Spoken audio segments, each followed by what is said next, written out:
اچھا، یہ جو حصہ ہے سورہ نساء کا وَرُسُلًا لَمْ نَقْصُصْهُمْ عَلَيْكَ، بہت سے رسول ایسے ہیں جن کے بارے میں ہم نے آپ کو ان کا کوئی قصہ ذکر نہیں کیا گیا۔ اچھا، اس کے اندر آپ دیکھیں کہ اگر تدبر قرآن کو دیکھیں تو انہوں نے تو بالکل انبیاء کرام علیہم الصلوۃ والسلام اور جتنے بھی رسول گزرے ہیں ان کی کتنی تعداد ہے اس ٹاپک کو ڈسکس نہیں کیا، تفہیم القرآن میں بھی اس کو ڈسکس نہیں کیا۔ لیکن معارف القرآن کو اگر آپ دیکھیں گے تو انہوں نے اس آیت کے تحت ایک روایت ذکر کر دی ہے، اور وہ روایت یہ ہے کہ نبی پاک صلی اللہ علیہ وآلہ وسلم نے ارشاد فرمایا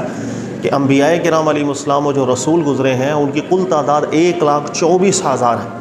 اچھا، اب یہ روایت ذکر کرنے کے بعد معارف القرآن کے اندر انہوں نے کوئی کامنٹ ذکر نہیں کیا کہ روایت ٹھیک ہے، روایت ضعیف ہے، قابل اعتماد ہے، قابل اعتماد نہیں ہے، ہم اس چیز کو مان سکتے ہیں کہ 1,24,000 انبیاء ہیں یا اس تعداد کو ماننے میں کوئی حرج لازم آئے گا، انہوں نے ذکر نہیں کیا، حالانکہ یہ ذکر کرنا چاہیے تھا اور یہ ضروری ہے۔ اچھا، اسی چیز کو اگر آپ تبیان القرآن کے اندر دیکھیں گے تو غلام رسول سعیدی صاحب رحمۃ اللہ تعالی علیہ انہوں نے مختلف روایات ذکر کی ہیں۔ ابن حبان کی روایت بھی لے کر آئے، ابو یعلا کی روایت بھی لے کر آئے، ابن حاتم کی روایت بھی لے کر آئے، لیکن سب کے ساتھ انہوں نے سعیدی صاحب نے یہ ضرور لکھا ہے کہ یہ سند ضعیف ہے۔ ابن حبان والی بھی، مسند احمد بن حنبل والی بھی اسناد جو ہے یہ ضعیف ہیں، لیکن بہرحال یہ روایات لکھنے کے بعد سعیدی صاحب نے بھی اس چیز کا تذکرہ نہیں کیا کہ بھئی یہ جو مدعا ہے 1,24,000 تعداد انبیاء کرام علیہ الصلوۃ والسلام کی ایکسیپٹیبل ہے یا ایکسیپٹیبل نہیں ہے، اس چیز کو انہوں نے بھی ذکر نہیں کیا، پھر موضوع بدل گئے۔ تو یہ چیز ایک کنفیوژن ہے، اس کو میں سمجھا دیتا ہوں کہ ہمارے یہاں تو بہت مشہور ہے، پاکستان کے اندر تو آپ نے دیکھا ہوگا کہ کل انبیاء کی تعداد 1,24,000 ہے، بلکہ اکثر اوقات آپ نے دیکھا ہوگا ہم دعا کرتے ہوئے بھی یہ ذکر کرتے ہیں کہ اللہ تعالیٰ یہ وہ نا ایصال ثواب کے لیے جب دعا کی جاتی ہے، اللہ اپنے تمام نبیوں پر 1,24,000 نبیوں پر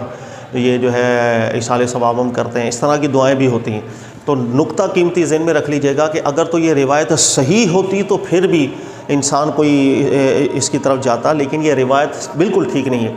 جتنے بھی طریق سے یہ روایتیں آئی ہیں جس میں ذکر ہے کہ انبیاء کرام علیہم الصلوۃ والسلام کی تعداد 1,24,000 ہے یا نہیں ہے، یہ روایتیں اپنی سند میں بھی ٹھیک نہیں، متن میں بھی ٹھیک نہیں۔ سند میں کیوں ٹھیک نہیں، اس کی مکمل تحقیق آپ دیکھ لیں محمد بن صالح المنجد صاحب کو ان کے فتاویٰ کے اندر، اور انہوں نے جملہ روایتوں کو ذکر کیا، ہر ایک کی سند کے اوپر کلام کر کے بتا دیا کہ اکابرین علماء میں سے، صرف یہ کوئی منفرد نہیں ہوئے ہیں، شروع سے اکابرین کے ریفرنسز کے ساتھ انہوں نے ذکر کیا کہ کوئی روایت اس کے اندر ایسی نہیں ہے جس پر اعتماد کیا جائے۔ مثال کے طور پر ابن حبان کی جو روایت ہے ابراہیم الغسانی راوی کی بنیاد پر ان ایکسیپٹیبل ہے، اس لیے کہ وہ راوی ہے کہ محدثین نے اس کو کذاب بھی ذکر کیا، محدثین نے اس کو متروک بھی ذکر کیا۔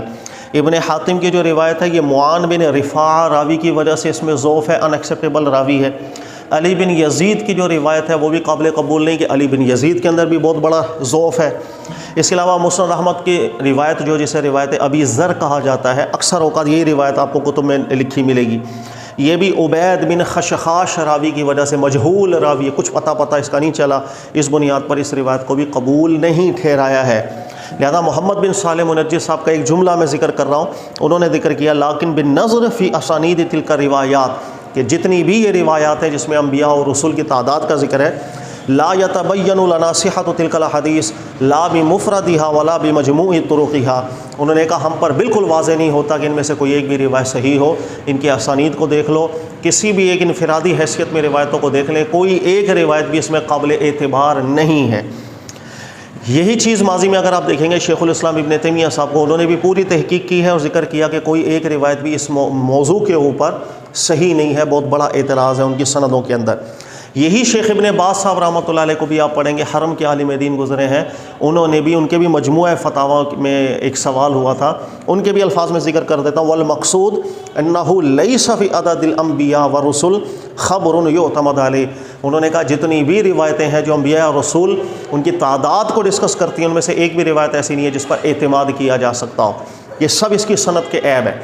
متن کے اندر اس کا عیب یہ ہوتا ہے کہ یہ روایتوں کو بھی جب آپ دیکھیں گے اس میں تعداد میں بھی فرق ہے، یعنی ایک روایت میں 1,24,000 کا ذکر ہے تو بعض روایات ایسی ہیں جس میں فقط 8,000 کا ذکر ہے کہ 8,000 ٹوٹل انبیاء تشریف لائے۔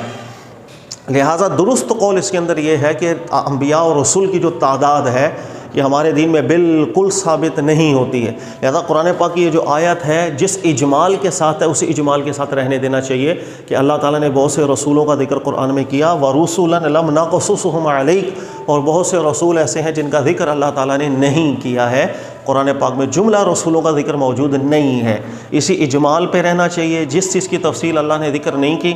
اللہ کے رسول پاک علیہ الصلوۃ والسلام سے بھی صحیح طور پر ثابت نہیں ہوتی ہے، اس کو اپنی تفاسیر میں بھی ذکر نہیں کرنا چاہیے۔ یہ وجہ تھی جو میں نے آپ کو ذکر کیا کہ معارف القرآن کے اندر بھی چونکہ یہ روایت ذکر ہو گئی اور اس روایت پہ کامنٹ موجود نہیں کہ یہ ضعیف ہے، صحیح ہے، اسی وجہ سے کئی لوگ اس کو نقل کرتے ہیں، اور آج کل ہمارے یہاں ایک سمجھ لے کہ بیان بھی کر دیا جاتا ہے کہ کل تعداد انبیاء کی جو تھی وہ 1,24,000۔ تھوڑی سی یہ غلطی ہے، اس کی اصلاح کریں۔